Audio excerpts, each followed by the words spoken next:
Good morning, student. Today I will start chemicals in food. Yesterday I completed whole medicines. Now these are the food additives. Those chemicals which are added to food to increase the quality, improve the quality, and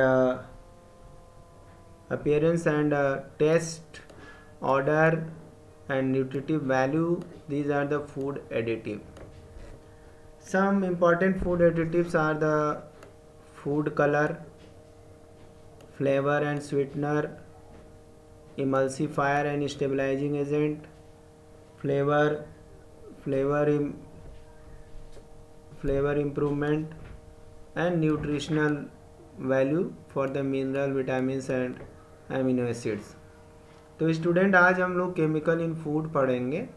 इसमें जो है कि हम जो chemical food में मिलाते हैं जिससे कि उसकी क्वालिटी मेंटेन रहे, अपीयरेंस दिखने में अच्छा अट्रैक्टिव लगे, टेस्ट अच्छा रहे, ऑर्डर उसका अच्छा हो, स्मेल मीन्स कहने का खुशबूदार हो, न्यूट्रिटिव वैल्यू भी ज़्यादा हो, तो ऐसे केमिकल को हम फूड एडिटिव कहते हैं। अब इस फूड एडिटिव में पहला तो आ जाता है कलर। डिफरेंट टाइप की स्वीट्स बनती हैं तो उनके कलर अलग अलग होते हैं।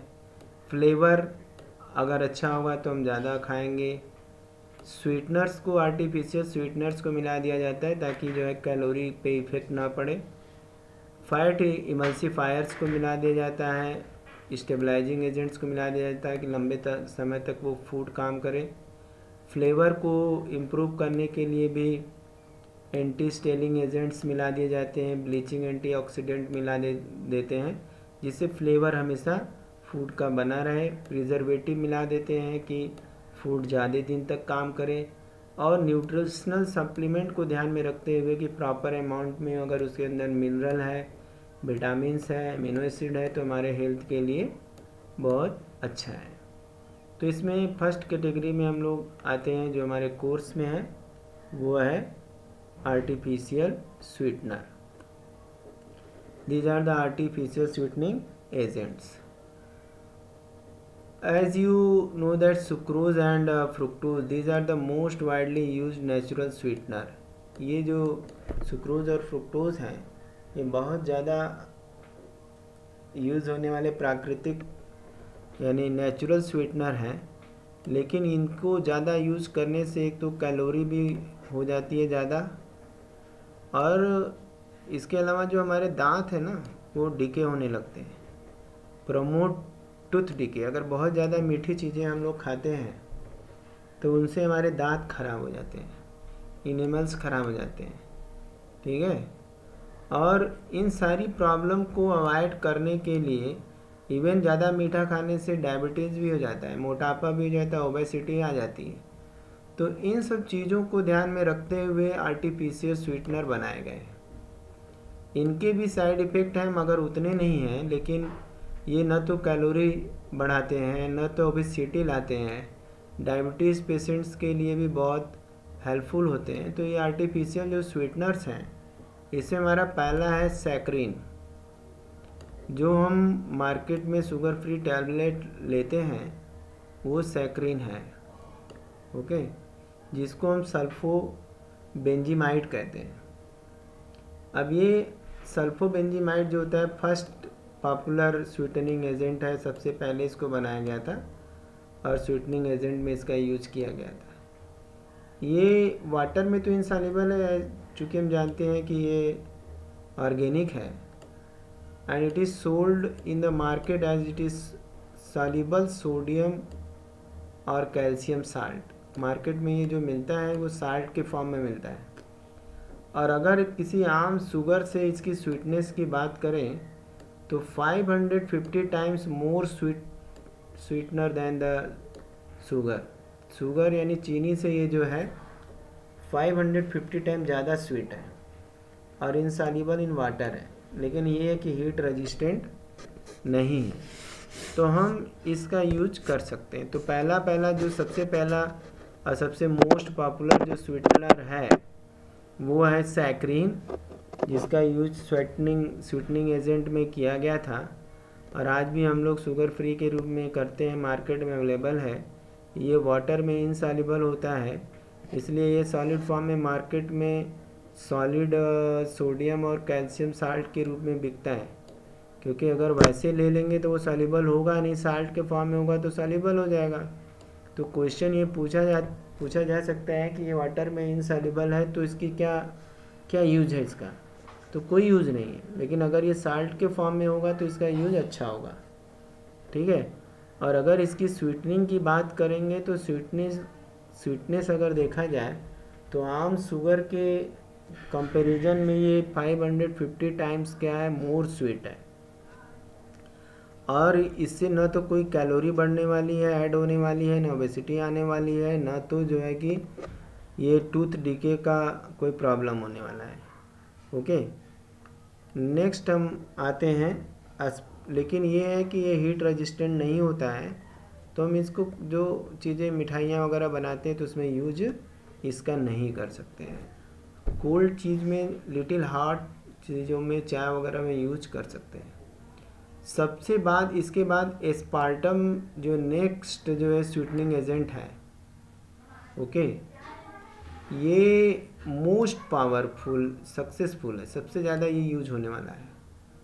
और वाइडली यूज्ड आर्टिफिशियल से आजकल जो शुगर फ्री कुछ आते हैं वो एस्पार्टम से बने होते हैं। और ये जितने भी हम लोग जो है कि कोल्ड ड्रिंक वगैरह सॉफ्ट ड्रिंक पीते हैं उसके अंदर भी ये एस्पार्टम मिला होता है। इसके अलावा जो कोई चीज़ पकाते हैं, मिठाई बनाते हैं, उसके अंदर भी, तो ये कुकिंग टेम्परेचर के ऊपर भी एक ईजिली डीकम्पोज हो सकता है, तो उसके अंदर हम इसका यूज नहीं कर सकते हैं। तो इसका यूज हम सॉफ्ट ड्रिंक में करते हैं। और ये सुक्रोज से यानी शुगर से 100 टाइम्स स्वीट है, यानी जितना शुगर मीठा है उससे 100 गुना ये ज़्यादा है अगर रफली देखा जाए तो। और ये डीकम्पोज हो जाएगा, ज़्यादा हीट पाएगा, तो सैकरिन से ज़्यादा वीक होता है ये। तो इस वजह से इसको जो है कि केवल कोल्ड ड्रिंक वगैरह में, सॉफ्ट ड्रिंक वगैरह में इसका यूज़ करते हैं। अब ये क्या दिखाई दे रहा है, ये क्या है, फिनाइल एलानीन है।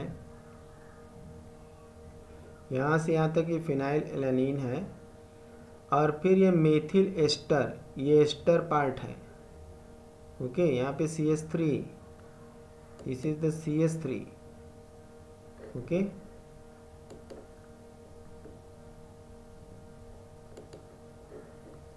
this is the CH3. You can see here, this one is the CH3.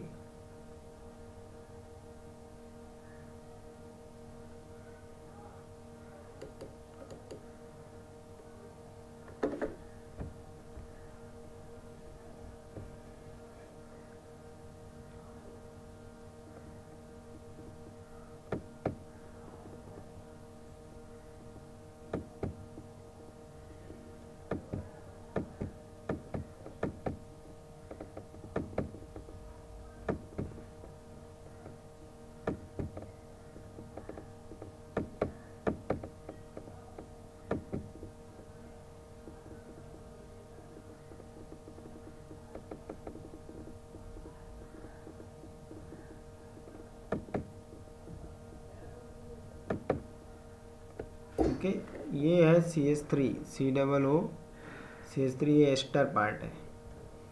और यहाँ पे जो है एस्पार्टिक एसिड है, तो ये एसिड वाला पार्ट हो गया, एस्टर वाला पार्ट हो गया, और ये फिनाइल जो एलानीन हो गया। तो ये स्ट्रक्चर है एस्पार्टेम का।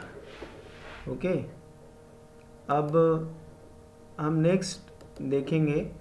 तो अगर हम यहाँ पे कंपैरिजन करें एस्पार्टेम और सैकरिन में, तो एस्पार्टेम एक ऐसा शुगर फ्री है जिसका हम यूज़ केवल कोल्ड ड्रिंक में कर सकते हैं, बेकिंग टेम्परेचर पे ये काम नहीं करता है।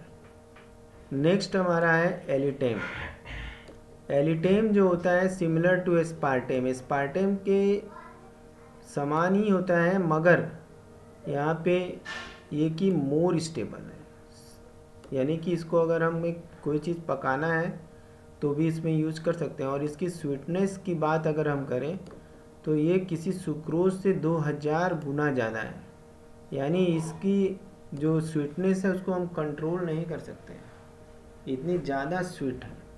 और ये कुकिंग टेम्परेचर पे भी काम कर सकता है, तो इसलिए हम इसको स्वीट अगर बनाना है, गरम करना है, तो वहाँ पे हम पकाने वाली चीज़ों में भी इसको मिला सकते हैं। तो इस तरह से हमने देखा कि बेसिकली 3 स्वीटनिंग एजेंट्स हैं, और भी हैं, मगर यहाँ पे 3 मेन हैं। एक तो सैकरीन है, एक एस्पार्टेम है और एक एलिटेम है, जिसमें से सैकरीन की जो स्वीटनेस है वो 550 टाइम ज़्यादा है सुक्रोज से, और ये सोडियम साल्ट के रूप में मिलता है जो कि सॉल्युबल होता है। अदरवाइज सैकरीन वाटर इनसॉल्युबल होता है, और कुकिंग टेम्परेचर पे भी यूज़ कर सकते हैं, मगर ज़्यादा टेम्परेचर पे नहीं। एस्पार्टेम जो है कि 100 टाइम ज़्यादा सुक्रोज से स्वीट है, और सबसे सक्सेसफुल और वाइडली यूज्ड आर्टिफिशियल स्वीटनर है। इसका यूज़ सॉफ्ट ड्रिंक वगैरह में, जो कोल्ड फूड्स होते हैं उसके अंदर जो है मिला दिया जाता है। और एस्पार्टेम के अलावा एलिटेम जो है वो एस्पार्टेम से मिलता जुलता है, क्योंकि ये भी एक एलानिन टाइप का होता है, इसमें भी मिक्सचर ऑफ कंपाउंड्स होते हैं। ये मोर स्टेबल मगर होता है, इसको कुकिंग टेम्परेचर पे भी यूज कर सकते हैं मगर इसकी जो स्वीटनेस है वी कांट कंट्रोल, इसे कंट्रोल करना बहुत मुश्किल है कि 2000 टाइम जो है कि ये स्वीट है सुक्रोज से। नेक्स्ट अगर हम आते हैं, नेक्स्ट हमारा है फूड प्रिजर्वेटिव। तो हमने एक तो स्वीटनर देख लिया, नेक्स्ट सबसे इम्पॉर्टेंट है फूड प्रिजर्वेटिव जो हमारे सिलेबस के अंदर है। ये फूड को हम लंबे समय तक कैसे यूज कर सकें वो है, हम इसके बारे में पढ़ेंगे। Substance which are use to protect food against the bacteria yeast and moulds that are known as food preservative. यानी फूड प्रिजर्वेटिव ऐसे केमिकल्स होते हैं जिनका यूज हम करते हैं बैक्टीरियल ग्रोथ, ईस्ट और फंगस के ग्रोथ को रोकने के लिए, ताकि सड़ने का काम ना हो, फूड सड़ ना पाए, लंबे समय तक यूज हो सके। तो ऐसे तो हम लोग अपने घरों में पहले शुरू से भी अगर देखा जाए तो घरों में साल्ट सॉल्यूशन बना करके प्रिज़र्व किया जाता है। अगर याद होगा तो जैसे सेवइयाँ जो बनाई जाती हैं हमारे मुस्लिम भाइयों के घर में, तो बहुत हाईली स्वीट होती हैं, बहुत कंसंट्रेटेड होती हैं। तो उन सेवइयों को हम 10 दिन तक 20 दिन तक जितने दिन तक चाहें तो रख लेते हैं, क्योंकि उसके अंदर स्वीटनेस ज़्यादा होने की वजह से हाईली कंसंट्रेटेड सॉल्यूशन होता है, तो उसके अंदर बैक्टीरिया वगैरह नहीं पड़ती। इसी तरह जैसे हमारे घरों में अचार बनाए जाते हैं, पिकल्स बनाए जाते हैं, तो पिकल्स बनाने के लिए हम क्या करते हैं, साल्ट और ऑयल का सॉल्यूशन बनाते हैं। और वो साल्ट ऑयल का जो सॉल्यूशन होता है अगर हाईली कंसंट्रेटेड है तो सो बेटर, तो उसके अंदर अगर हम पिकल्स को रखेंगे तो वो जो है कभी भी ख़राब नहीं होंगे। लेकिन अगर ज़रा भी कंसंट्रेशन लो होगा तो बैक्टीरिया पड़ जाएगी। इसके अलावा जो है कि कुछ लोग जो मांसाहारी होते हैं, मछली मीट वगैरह को क्या करते हैं, साल्ट वाटर में बॉयल करके रख देते हैं, तो वो भी ख़राब नहीं होते। तो ये हमारे कुछ नेचुरल जो है कि यूज़ करने वाले हैं। जैसे हम कहीं सिरका मिला देते हैं, एसिटिक एसिड मिला देते हैं, तो इससे जो है कि बैक्टीरिया नहीं पड़ते। लेकिन जो केमिकली जो लार्ज स्केल पे अगर यूज़ किया जाता है, जो हम मार्केटिंग के लेवल पे यूज़ करते हैं, वो कुछ इस तरह से है। एक तो हमारा जैसे सोडियम बेंजोनेट है, वो सॉफ्ट ड्रिंक वगैरह में, एसिडिक फूड वगैरह में मिलाया जाता है। ये बहुत ज़्यादा कॉमनली यूज होने वाला है। कहीं भी अगर चिप्स वगैरह या ये सॉफ्ट ड्रिंक वगैरह देखें तो वहाँ पे प्रिजर्वेटिव के फॉर्म में ये मिल जाता है। इसके अलावा सोडियम मेटाबाइसल्फाइड है, इसे भी प्रिजर्वेटिव के रूप में यूज़ करते हैं। तो जो हम जैम्स है, पिकल्स है मार्केट से जो ख़रीदते हैं, जो घर का नहीं बना है, जो बाहर से स्क्वैशेस वगैरह ख़रीदते हैं, तो उसके अंदर ये प्रिजर्वेटिव के रूप में मिला रहता है। लेकिन इनकी भी एक लिमिट होती है। अगर लिमिट से ज़्यादा होंगे तो आम आदमी के लिए भी ये पॉइजनस हो सकते हैं। नेक्स्ट हमारा एस्कॉर्बिक एसिड है, और इसका जो साल्ट है इसको भी बैक्टीरिया ईस्ट और मोल्ड के ग्रोथ को रोकने के लिए यूज़ किया जाता है, जिसका यूज़ चीज़ में किया जाता है और बेक्ड फूड होते हैं उसमें इसका यूज़ किया जाता है। नेक्स्ट हमारा इपॉक्साइड है। ये इपॉक्साइड हाईली इफेक्टिव होता है in preservation of low moisture food. जो लो मॉइस्चर वाले फूड हैं, जो ड्राइड फूड है, उनके अंदर हम इसका उपयोग करते हैं। जैसे स्पाइसेस हैं, नट हैं जो पैक आते हैं, ड्राइड फ्रूट आते हैं, तो इनके लिए हम इपॉक्साइड का यूज़ करते हैं। नेक्स्ट हमारा है hydroxy benzoate ester, para hydroxy benzoate ester.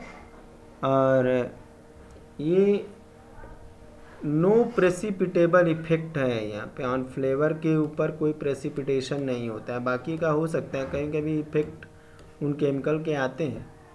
और बहुत ज़्यादा इफेक्टिव है inhibiting the growth of moulds and east. लेकिन बैक्टीरिया के केस में इसका इफेक्ट थोड़ा सा कम है। बैक्टीरिया के केस में इसका थोड़ा इफेक्ट कम है। तो student, there are food preservative which are used to protect food from the bacteria, yeast and molds, and some common I have discussed which we use in our houses. Except this, on the industrial level we use some preservative. One is the sodium benzoate, sodium metabisulfite, ascorbic acids and its salt, epoxides and the para-hydroxybenzoate. Such are the chemical preservatives which are used for the protecting food. Sodium benzoate is used for the soft drink and acidic food. Sodium metabisulfite is used as a preservative for the such product jams, squashes and pickles. Ascorbic acid and its salt is used for the controlling the growth of yeast and molds, and used in the cheese and baked food. Okay. Epoxide are the highly effective in preservatives, low moisture food, and it is mainly used for the preservation of spices, जो मसाले होते हैं, सूखे मसाले होते हैं, nuts जो pack होकर के आते हैं, dried fruit होते हैं. In such cases we use epoxides. And to retain the flavor we use hydroxybenzoate ester. They have no precipitable effect on the flavor. Flavour कभी ख़राब नहीं होता है इनके यूज़ से. And are effective in inhibiting the growth of molds and yeast also, but there is less effect on the bacteria. So these are the such food preservatives which are used for the protecting food. This way student, हमने ये देख लिया कि जो chemical हम mostly use करते हैं हमारे जो कोर्स के हिसाब से देखा जाए तो एक आर्टिफिशियल स्वीटनर है, और आर्टिफिशियल स्वीटनर के अलावा जो है कि प्रिजर्वेटिव है. वैसे तो बहुत सारे हैं लेकिन हमें दो पढ़ने हैं. एक तो आर्टिफिशियल स्वीटनर पढ़ना है जो कि कैलोरी नहीं ऐड होने देते हैं, जो कि ओबेसिटी नहीं आने देते हैं, टूथ डीके से बचाते हैं, टूथ हमारे ख़राब नहीं होते हैं, और इन प्रॉब्लम्स को अवॉइड करने के लिए आर्टिफिशियल स्वीटनर हम यूज़ कर सकते हैं, जिसमें हमारा सैक्रिन है. सैक्रिन जो है पहला मोस्ट पॉपुलर स्वीटनर है जिसको स्वीटनिंग एजेंट के रूप में यूज़ किया गया, और ये इनसॉल्युबल है इसलिए इसको साल्ट के फॉर्म में मार्केट में बेचते हैं ताकि वाटर सॉल्युबल हो जाए. और इसकी स्वीटनिंग जो है, स्वीटनेस जो है 550 टाइम्स स्वीटनर शुगर से ज़्यादा है, और थोड़ा टेम्परेचर पे भी ये काम करता है, थोड़े टेम्परेचर पे, बहुत हाई टेम्परेचर पे नहीं. एस्पार्टेम जो है सबसे सक्सेसफुल, सबसे ज़्यादा यूज होने वाला स्वीटनर है. इसकी स्वीटनेस हालांकि सुक्रोज से 100 गुना ज़्यादा है, और मगर ये बेकिंग और कुकिंग टेम्परेचर पे डिकम्पोज हो जाता है तो इसलिए बेकार उस कंडीशन में हो जाता है. लेकिन सॉफ्ट ड्रिंक्स में, कोल्ड फूड में, जिन्हें फूड को कोल्ड फॉर्म में रखते हैं तो वहाँ पे आइसक्रीम वगैरह में एस्पार्टेम को मिलाया जाता है. एस्पार्टेम एक तरह से फिनाइलएलानाइन मेथिल एस्टर और एस्पार्टिक एसिड का मिक्सचर है. और नेक्स्ट हमारा एलिटेम है, और ये एलिटेम जो होता है कि एस्पार्टेम के लगभग सिमिलर है, मगर एस्पार्टम से बहुत ज़्यादा स्टेबल है। ये कुकिंग टेम्परेचर पे भी काम करता है, स्वीट्स वगैरह में भी मिला सकते हैं। और इसके बाद इसकी जो स्वीटनेस है वो 2000 times more than the sucrose है। तो इसकी जो स्वीटनेस को है कंट्रोल करना भी बहुत मुश्किल होता है। तो इसे बहुत ज़्यादा हो जाने पे या लिमिट से थोड़ा सा भी ज़्यादा होने पर ये जो हमारे स्वीट्स वगैरह हैं उसको बेकार भी कर सकता है। नेक्स्ट हमारा फूड प्रिजर्वेटिव केमिकल के रूप में है, जो कि फूड को बैक्टीरिया, ईस्ट और मोल्ड से बचाते हैं। और इसमें जो है कि हमने जो कुछ कॉमन घरेलू हमने बता दिए, जैसे कि concentrated solution of sugar, concentrated solution of salt and oil and acetic acid. These are the common homemade sweeteners, preservatives. And on the industrial level, sodium benzoate is used for the soft drink and acidic food. Sodium metabisulfite used for the jams, squash and pickles. And ascorbic acid and its salt is used for the cheese baked food. Epoxide is highly effective in preservation of the low moisture food, जिनके moisture थोड़े लो होते हैं, जैसे dry fruits होते हैं, nuts होते हैं, spices we can use for this. And next one is the hydroxy benzoate ester, and they have no precipitable effect, means ये precipitate नहीं होते, फ्लेवर ख़राब नहीं होने पाता है।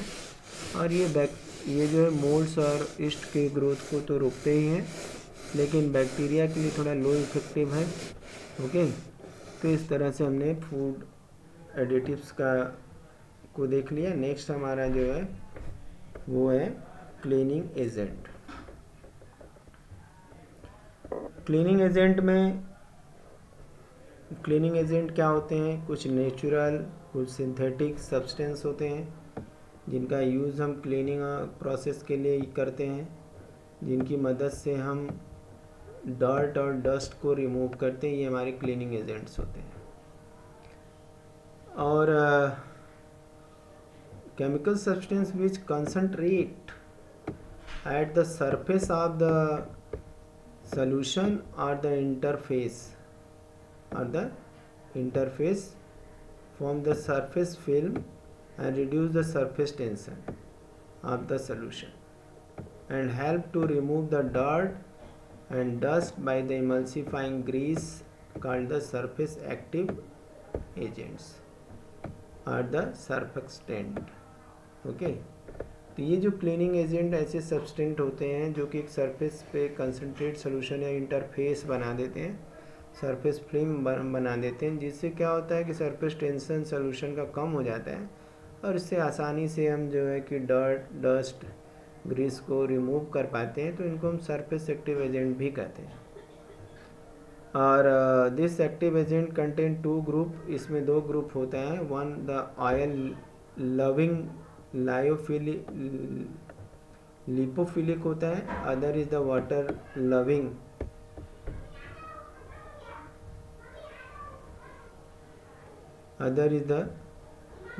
Loving okay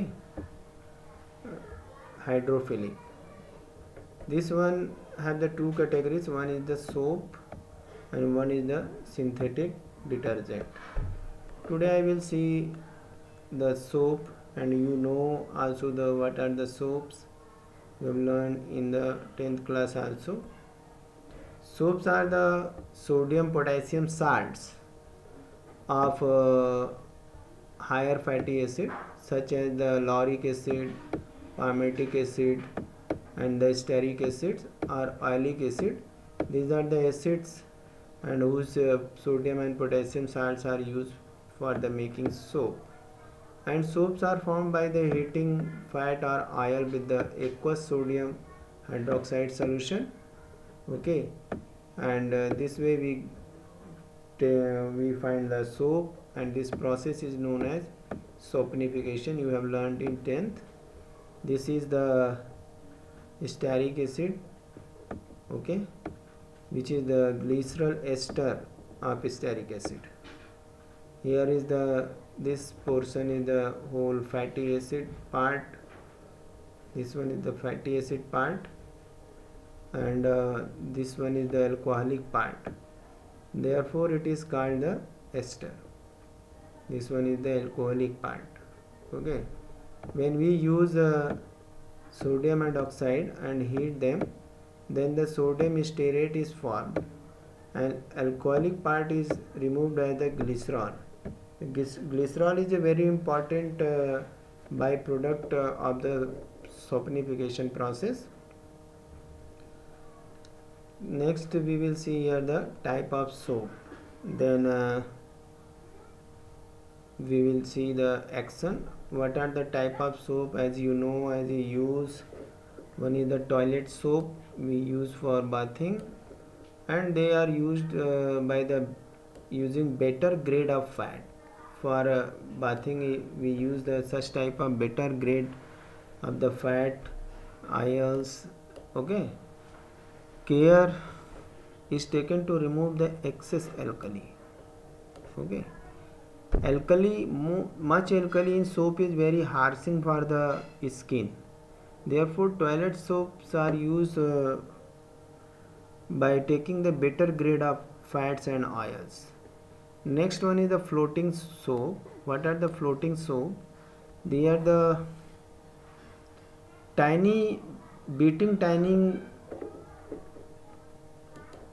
bubbles in the product before they are hardening. These are the such soft and very valuable and costly and good for the body. Next one is the transparent. As you know, the soaps, some soaps are the transparent soaps which have the much glycerol or ethanol. Okay, evaporating excess solvent we use as ethanol to evaporate and make them transparent. Okay, you know very well about the transparent soaps. And some are medicated soaps which are used for the skin treatment, such as Dettol soap, Savlon soap, and these contain bethanol. Bethanol is the antiseptic which is used for the skin treatment. Next one is the shaving soaps. Shaving soaps contain glycerol to prevent the rapid drying. Okay, why? You know that if we use bathing or toilet soap for the making shave, then we find that there is rapid drying take place, due to which we cannot shave properly. So therefore here we mix glycerol which make the which prevent the rapid drying while preparing okay, soap solution. And also leather. Well, it contains some gums also called the rosin and some sodium rosonate which is well for leathering, means making froth and make the soap skin soft during the shaving. Next one is the laundry soap. As the name suggests, we use for washing clothes. It contains sodium rosonate, sodium silicate, borax and sodium carbonate as a fillers, and they are only used for the washing clothes. Soap chips, these are the running thin sheet melted soap you have used in the train. Soap chips, these are the escaping of the small broken pieces. And soap granules are also available. These are dried miniature of the soap bubbles and soap powders and the souring soaps. These are the soaps. Some soaps are souring agents such as the powered pumic and the finely divided sands. Some soap are such type. So student, these are the different category of soaps we use in our daily life. Okay, बच्चों toilet soaps जान गए जो हम नहाने के लिए use करते हैं, उनके अंदर एक्सेस एल्कली नहीं होना चाहिए, ये ध्यान में रखा जाता है। और अच्छी क्वालिटी का हम फैट ऑयल यूज़ करते हैं ताकि स्किन सॉफ्टली क्लीन हो सके। फ्लोटिंग सोप्स जो होते हैं हम लोग घरों में जो लिक्विड सोप्स के रूप में यूज़ करते हैं, वो ये जो है कि एयर बबल्स इनके अंदर होते हैं, ये हार्डनिंग से पहले मिला दिए जाते हैं, वो सॉफ्ट कंडीशन में पड़े रहते हैं। ट्रांसपेरेंट सोप्स तो आप जानते ही मार्केट में, जिसके अंदर ग्लिसरीन भी ज़्यादा होता है और इथेनॉल मिला करके जो इवेपोरेट कर देते हैं एक्सेस, जिसकी वजह से वो ट्रांसपेरेंट हो जाते हैं। मेडिकेटेड सोप वो होते हैं जो मेडिकल पर्पज से यूज होते हैं, एंटीसेप्टिक्स को किल करने के लिए। बेथेनॉल मिला होता है। और डिटॉल और सेवलॉन में तो डिटॉल और सेवलॉन मिला होता है। सेविंग सोप जो होते हैं उसके अंदर ग्लिसरॉल्स होता है। ग्लिसरॉल क्या करता है, सोप को सूखने से बचा देता है, जिसको बनाने में हम थोड़ा गम्स मिलाते हैं, रोजिन मिलाते हैं और सोडियम, इस वजह से इसका नाम होता है सोडियम रोसोनेट, जिससे झाग अच्छी बनती है और हमारी स्किन जो है कि नम बनी रहती है, शेविंग करने में आसानी होती है। लॉन्ड्री जो सोप होते हैं जिनसे कपड़े सफ़ा करते हैं, वो जो होते हैं सोडियम रोसोनेट, सोडियम सिलिकेट, बोरेक्स और सोडियम कार्बोनेट होते हैं। ये मेन हमारे सोप हैं। सोप चिप्स वगैरह होते हैं जो ट्रेंड्स में छोटे छोटे सोप्स यूज करते हैं, जो पेपर सोप होते हैं ये सब। और सोप ग्रेन्यूल्स भी अब मार्केट में मिलते हैं, सोप पाउडर्स भी मिलते हैं जिसका हम यूज़ करते हैं। सोप ऐसा केमिकल होता है कि जो केवल सॉफ्ट वाटर में ही काम करता है। नेक्स्ट डे हम बच्चों देखेंगे सिंथेटिक डिटर्जेंट के बारे में। Thank you for watching video. Next day we will meet with the